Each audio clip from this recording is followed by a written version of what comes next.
If I told you that feeling good was the key to having everything you ever wanted, would you believe me? Probably not. But it's true. I'm going to share with you why how you feel makes all the difference in the world. 3 essential concepts about feeling good that will change the way you see yourself forever. A simple 2-step process for feeling better right now. And 6 easy ways to shift your energy, packaged up in my easy to remember onion framework. Look, I get it. You're going through a rough time, feeling low, like nothing's ever going to get better. I've been there. 10 years ago, I found myself $200,000 in debt with a failing business, a mortgage to pay, and a young family to support. Every day, I woke up terrified that we were going to lose our house and feeling like there was no way out. It was pure hell, ultra painful, physically and emotionally. But I'd also learned these concepts I'm about to share with you, and I worked hard every day to find ways to feel better. I took one small, difficult step at a time, but things gradually kept getting better and better. Today, we're completely debt-free. I wake up every day feeling hopeful, and my life has become amazing in so many ways, both internally and externally. So why is how you feel so important? Well, you know what it's like to feel bad. Your energy is low, your thoughts are unhelpful, and you can't see a way forward. You're feeling all kinds of unpleasant emotions, and every which way you turn, there's something else going wrong. For starters, when you're feeling like this, you lose access to your ability to understand and engage constructively with what's happening to you. You shut down in protection mode and just can't see or think about things from a useful perspective. You're in survival mode naturally, and so you're blind to possibilities and strategies, perversely making it harder to change anything about your situation. Secondly, feeling low restricts the flow of energy into your life. What do I mean by that? When you're feeling low, you're cutting yourself off from the world, blocking options and experiences that could actually help. You don't feel able to receive support, let alone ask for it, and you're so wrapped up in how bad you feel that you miss the subtle cues from the universe nudging you towards a better outcome. You can't hear your guidance and you're not open to anything. You're missing out on so much. Thirdly, feeling bad just feels bad. I'd like to feel even worse, said nobody ever. I talk in more detail about what your emotions are trying to tell you in this video, but basically you're feeling these emotions as a way to prompt you to change something. You're supposed to feel bad because it pushes you to do whatever it takes to feel better. Because honestly, why would anyone want to keep feeling that way? And finally, when you're in a bad place, you tend to get more things to feel bad about. Like the other day when I got a really unhelpful reply to an email about a piece of software I needed support with. You know the kind, the one that says, "You're stupid, your question is dumb, you don't need to know that, I know what's best." That kind of really helpful email. It put me in a right foul mood, and then the rest of my day proceeded to be full of other things to get annoyed about. Constant interruptions, things breaking, running out of my favourite snacks, unexpected expenses. You name it, it happily joined in the fray. But the moment I realised what was happening, my singular goal became to find a way, any way, to feel even a little better, so I could have more better feeling things in my day instead of all this unnecessary drama. And as soon as I worked my way into a better place, my day improved dramatically. So the reverse of all this is that when you feel good, you engage with life and handle things better. You allow possibilities to flow into your experience. You feel good. Now, who doesn't want that? And you get more good things to feel good about. Everything just works so much better. When you understand the impact that feeling good or bad can have in your day, it's natural to want to find ways to feel better. And I've got some of those to share with you in just a second. But first, there's 3 mind-blowing concepts I need to share with you. Number 1 is that every moment is a chance to create a new version of yourself. You are not your emotions, your past, or your beliefs, and you're not your future either. All of those things are just things that happened in some previous moment or may happen in some future moment. But in each and every single current moment, the now, you have the opportunity to choose something new, to forget what's gone before and be something different. To let go of the stories and excuses and limiting beliefs. To say, that was then, but this is now, and now I choose this. It seems kind of simple, but it's actually an incredibly powerful way to see yourself. In each moment, you get to create yourself anew, again and again and again. Really let that sink in. Number 2 is that you get to choose what you focus on. You get to choose your story, your experience, your identity. And I'm not talking about a kind of wishy-washy choice like which socks to wear or what to have for dinner. I'm talking about those life-changing, inner heartbeat type choices that define you. I will never speak to myself that way again. I'm the kind of person who takes responsibility for their actions. Those defining moments when you choose who to be. So in this current moment, decide who you are and give yourself permission to become that. Choose which thought to focus on, which story to tell yourself, which belief to feed. It's all down to you, and you have that power.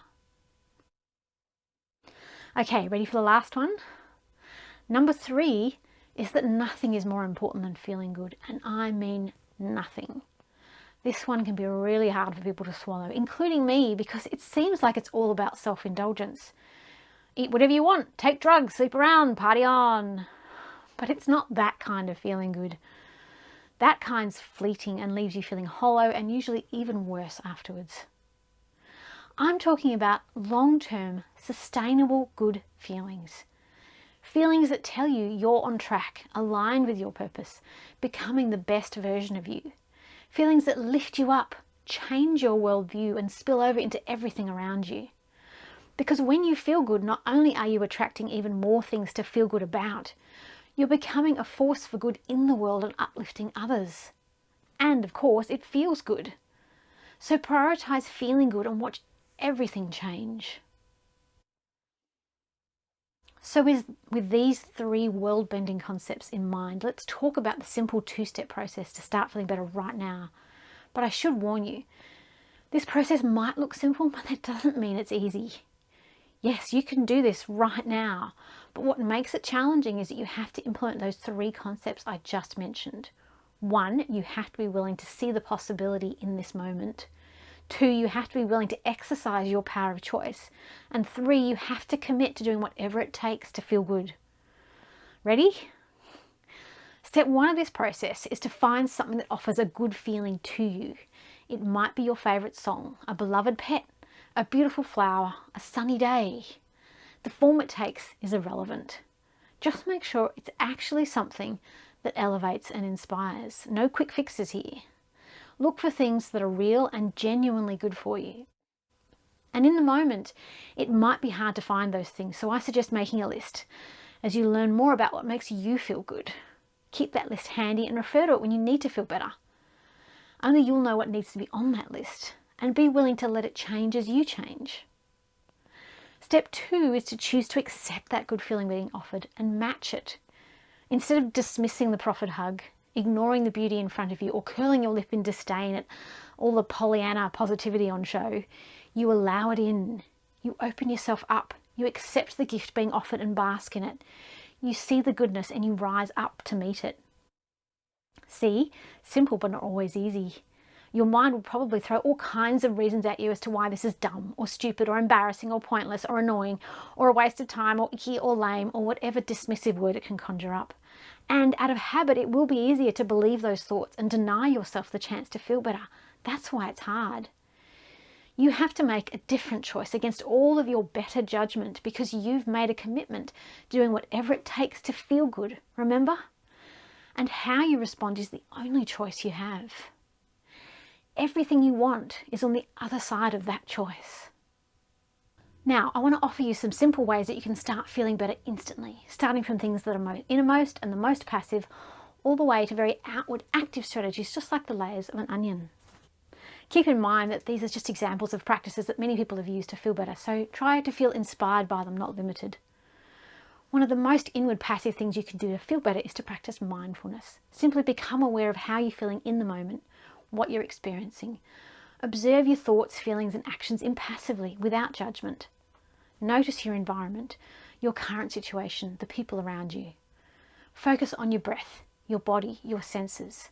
Don't fight any of it, just acknowledge it and accept it. Just letting things be as they are will allow you to begin feeling better right away. Moving slightly outward from there is the practice of gratitude. With gratitude, we find things in our current experience to appreciate, no matter how big or small. From huge moments like getting married to the tiniest thing like a smile from a friend. Notice these positive things in your life and consciously acknowledge them. Whether you write them down in a journal, use an app, or simply think them inside your head, express gratitude for these things wherever you and whenever you can. By feeling gratitude for things in our life, we've moved from just observing ourselves to consciously creating a positive emotion within us, and one that is super powerful, training our brains to see the positives everywhere and bringing us even more to be grateful for.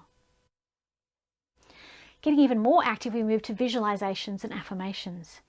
Whether you imagine something amazing happening to you or repeat a positive statement to yourself over and over, you're soaking your mind in positivity and actively creating a new experience. There's plenty of research that shows that our minds don't distinguish between real and imagined experiences, provided they're close enough to reality. And the more senses you can involve in your imaginings, the more powerful an effect it has on our subconscious mind, permanently changing our beliefs and emotions. Think of affirmations and visualizations as strength-building exercises for your mind and spirit. Now we move even further outward into actually moving our bodies. Yes, physical exercise will actually make you feel better, and not just because of the endorphins that our bodies release during exercise. Any kind of movement helps your energy to move, making space for mental shifts and new experiences. Getting your body moving also gets your emotions moving, so even just a little activity can be enough to set good feelings in motion.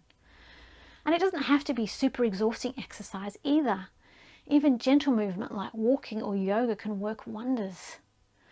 Just make sure it's a type of exercise you actually enjoy, otherwise it may do more harm than good. The next strategy moves further outward into our environment. What you surround yourself with has a huge impact on how you feel, so be intentional about your environment. Hang out with good friends who lift you up. Consume good feeling news and media. Cover your walls with your favourite art. Wear your favourite clothes. Buy yourself your favourite flowers. Spend time in nature. Change your environment and watch your feelings soar. And the most active strategy you can use to start feeling better is to start helping others. Put your focus on who around you can help. Smile at a stranger. Do something for someone else without expecting anything in return. Give a gift for no reason. Do random acts of kindness towards others and you'll immediately start feeling better. By focusing on how you can be of service to others, you're accessing the best version of yourself, becoming a force for good.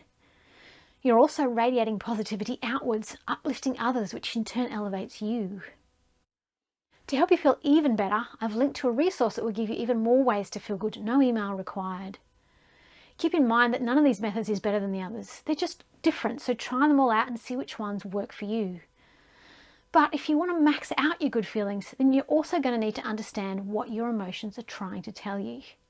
So in this video, I explain the powerful message hidden in your emotions, how to use your emotions to improve your life, the one specific sensation you're always aiming for, and which emotions you need to pay the most attention to. And now I'm going to go and appreciate this onion. And I'll see you in the next one.